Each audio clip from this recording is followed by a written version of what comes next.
سترګې چې څلور شي او دوه زړونه سره یو شي. سترګې چې څلور شي او دوه زړونه سره یو شي، دې ته مینه وایي فاصلې په ختمېدو شي. هلته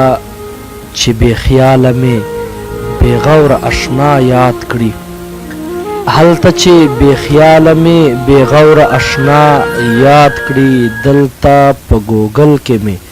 زړګی په درزېدو شي. یوه د ندامت سجده او دوه څاڅکي د اوښکو، یوه د ندامت سجده او دوه څاڅکي د اوښکو، څومره په اسانه خدای راضي په دوه کیسو شي. څومره په اسانه خدای راضي په دوه کیسو شي، دې ته بې نیازي که نیازمندي د حسن وایي. عشق چې څو زیاتېږي خواهشات په ختمېدو شي، خو ختمې دې بهلوله تر سحره کیسې نه شي. هوش ته چې راځي د وصل شپه په تېرېدو سي. ډېرو ګرانو محترمو د تراب نیوز کتونکو، هیله لرم چې روغ او جوړ به یو او د ژمي دا شپې او ورځې به مو له یخ سره په ښه خوند سره تېرېږي. راغلي یو نن یو وارې بیا سرای نورنګ ته، او په سرای نورنګ چې زموږ یو ګران ملګري دی محمد اسرار سالار بای په دکان الجنت کو ساوند چې له خپلو ګرانو ملګرو محترم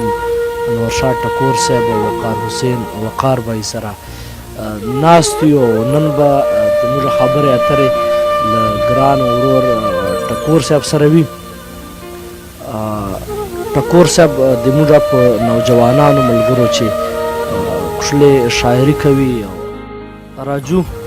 خپل ورور ته چې له تاسو سره تعارف وکړي، شاعري ابتدا له کوم وخت نه وسلله؟ ډیره مننه تراب صاحب. د اول خو ټولو کتونکو اوریدونکو ته سلامونه وایم او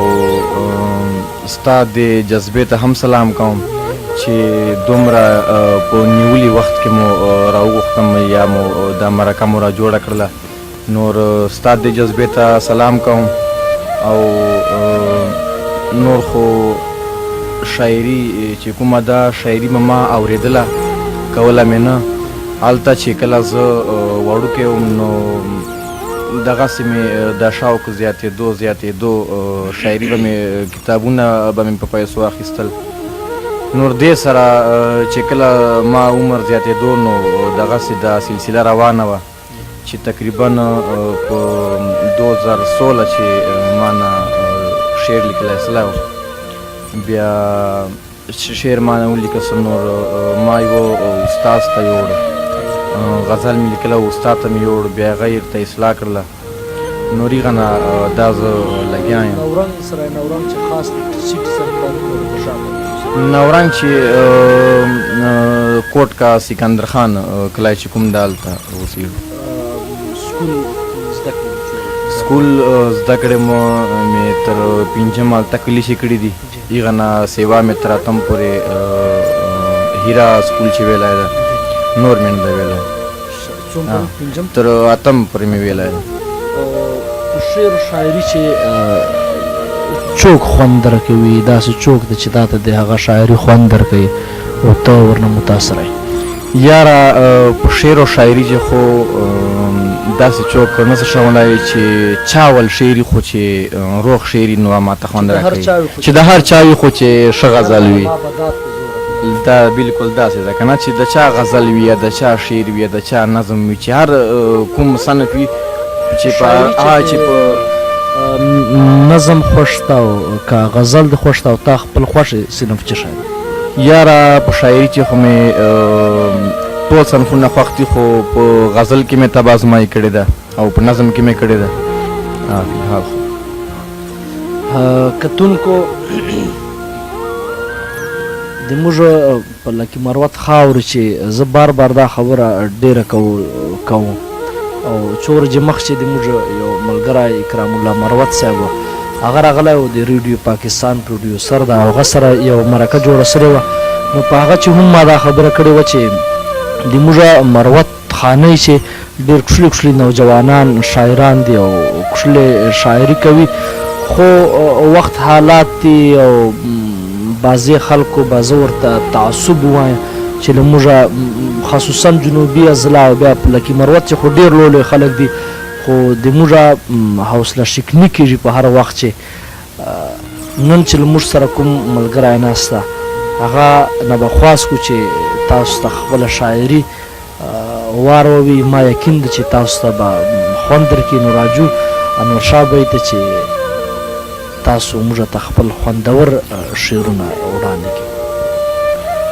ډېره مننه توراب صاحب شعرونه به نوي دي تازه چې د مینې څو کیسې شولې ناکامې چې د مینې څو کیسې شولې ناکامې د ژوند دواړه منصوبې شولې ناکامې مننه چې د مینې څو کیسې شولې ناکامې د ژوند دواړه منصوبې شولې ناکامې او شعر ده چې داسې وخت را باندې راغی ژوندانه کې داسې وخت را باندې تیر شو ژوندانه کې ورځې وې ناکامې شپې شولې ناکامې داسې وخت را باندې تیر شو ژوندانه کې ورځې وې ناکامې شپې شولې ناکامې او دا په ما پسې د خړې مور دعا دي دا په ما پسې د خړې مور دعا دي چې په ما د ستا حملې شولې ناکامې دا په ما پسې د خړې مور دعا دي چې په ما د ستا حملې شولې ناکامې او هره ونه دې خوړله خو ګنډېر شوه هره ونه دې خوړله خو ګنډېر شوه زړه د ستا خو تجربې شولې ناکامې هره ونه دې خوړله خو ګنډېر شوه زړه د ستا خو تجربې شولې ناکامې او زه یې وینمه ټکوره په دې چم کې زه یې وینمه ټکوره په دې چم کې څو رښتې شولې ناکامې اوس په دې بل غزل مطلب ده چې اوبه که ضرورت دي خو د اور ضرورت سته ده اوبه که ضرورت دي خو د اور ضرورت سته ده جانانه تا بغیر موږ ته نور ضرورت سته ده اوبه که ضرورت دي خو د اور ضرورت سته ده جانانه تا بغیر موږ ته نور ضرورت سته ده او توراب صاحب شعر ده چې په تسې شاملې منیسه نامه د ملکۍ په تسې شاملې منیسه نامه د ملکۍ د چوک ضرورت سته ده او د سکور ضرورت سته ده نامه د ملکۍ د چوک ضرورت سته ده او د سکور ضرورت سته ده او شعر ده چې که هر څومره د غټې مرتبې خاوند شم خدایه که هر څومره د غټې مرتبې خاوند شم خدایه خو بیا